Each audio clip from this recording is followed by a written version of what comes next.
Hello everyone, so this is Edmond Mindaros channel at sa video ito ay pag-uusapan natin at i-guide ko kayo on how to withdraw Mari loan and transfer to RCBC bank account. So nasubukan mo na ba mag-withdraw sa Mari loan or yung tinatawag na Mari Bank Credit at i-transfer agad dito sa ating RCBC bank account or to any e-wallet naman?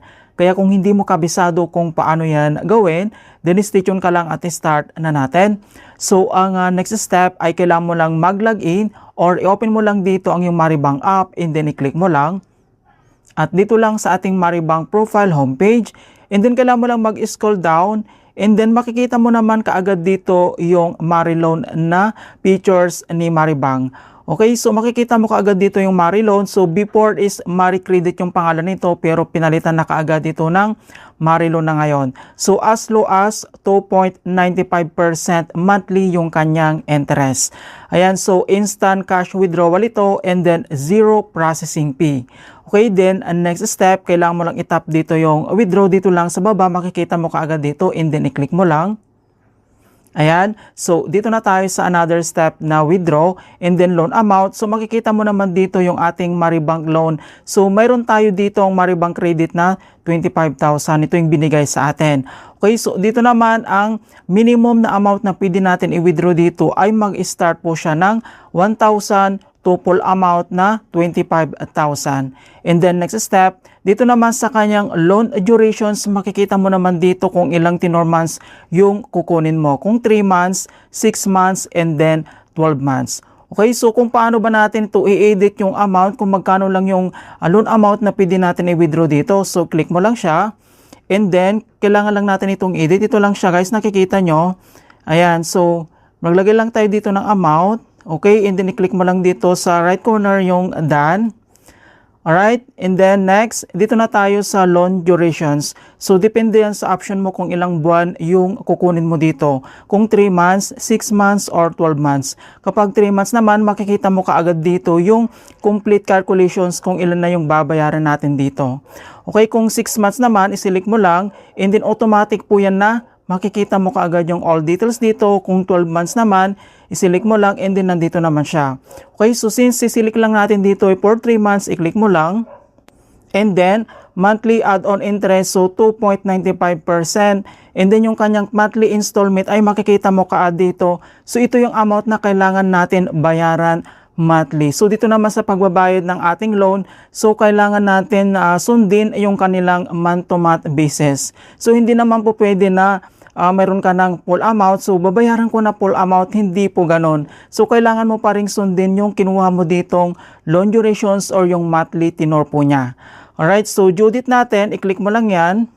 And then, dito na sa ating payment schedule, makikita mo naman dito for 3 months. Okay, so ito yung amount, monthly installment. And then close mo lang siya.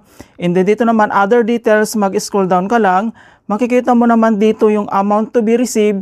Ito lang yung amount na marireceive natin. So since 2.95% yung kanyang monthly interest. So amount requested, processing fee, so wala po itong bayad, free. And then mayroon po itong documentary stop tax na 1.89 peso mga kaibigan.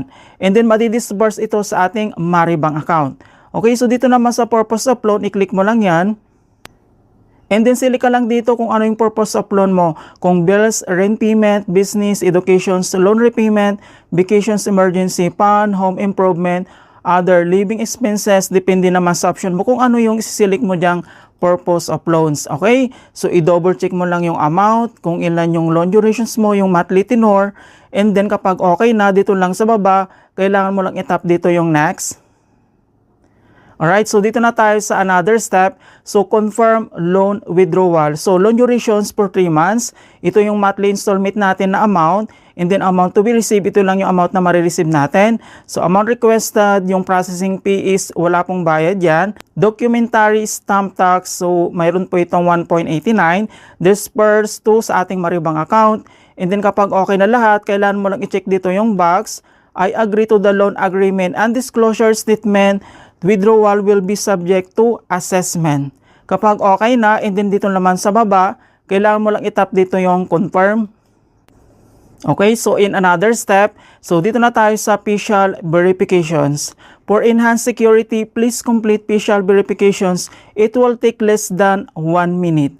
So to make the verifications smoother, so remove mask or any object that blocks your face. Make sure environment is well lit. So mga kaibigan, kailangan na tayong gawin tong facial verifications para ma-authorize natin yung transactions. At dito lang sa baba, kailangan mo lang itap dito yung Start Facial Verifications. Okay, so please positions move closer to the cross screen. Please keep ready screen. While screen is flashing, ayan, verifications in progress.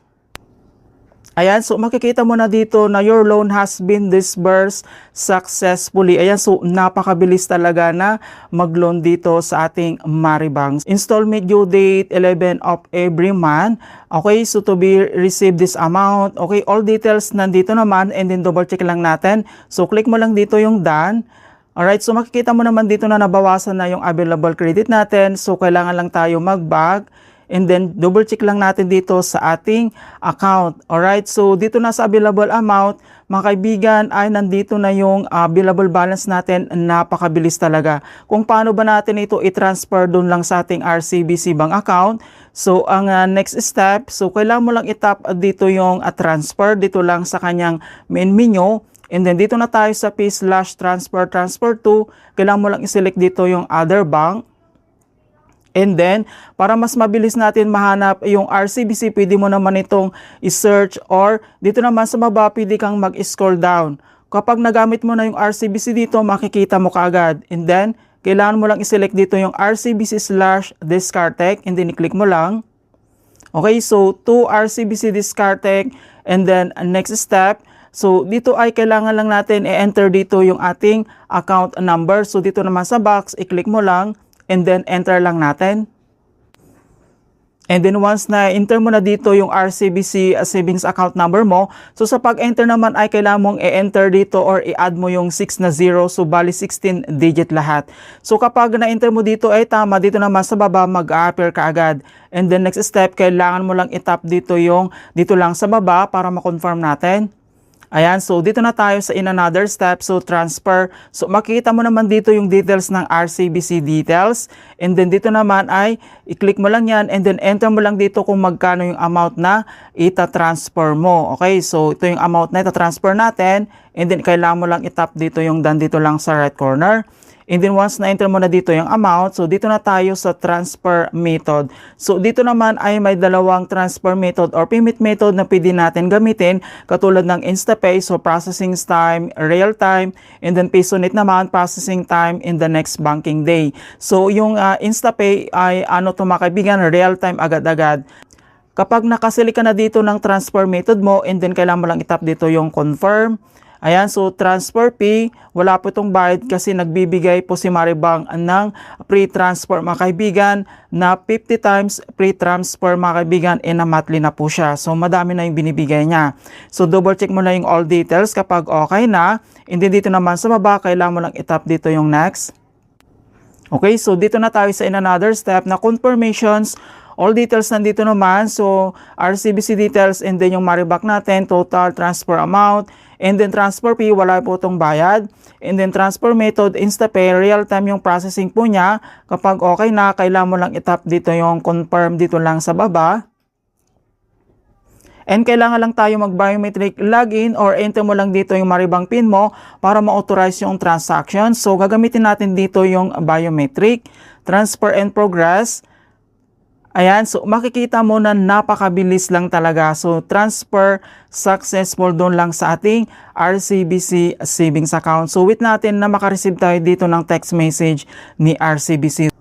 And then, naka-receive na tayo dito na text message ni RCBC. Okay, so back lang tayo. I-double check lang natin dito yung message ni RCBC. Tingnan nyo naman talaga na napakabilis. So, nandito na yung an inward remittance amounting this amount from Maribank. Okay, so napakabilis lang talaga magawin ito mga kaibigan na step by step.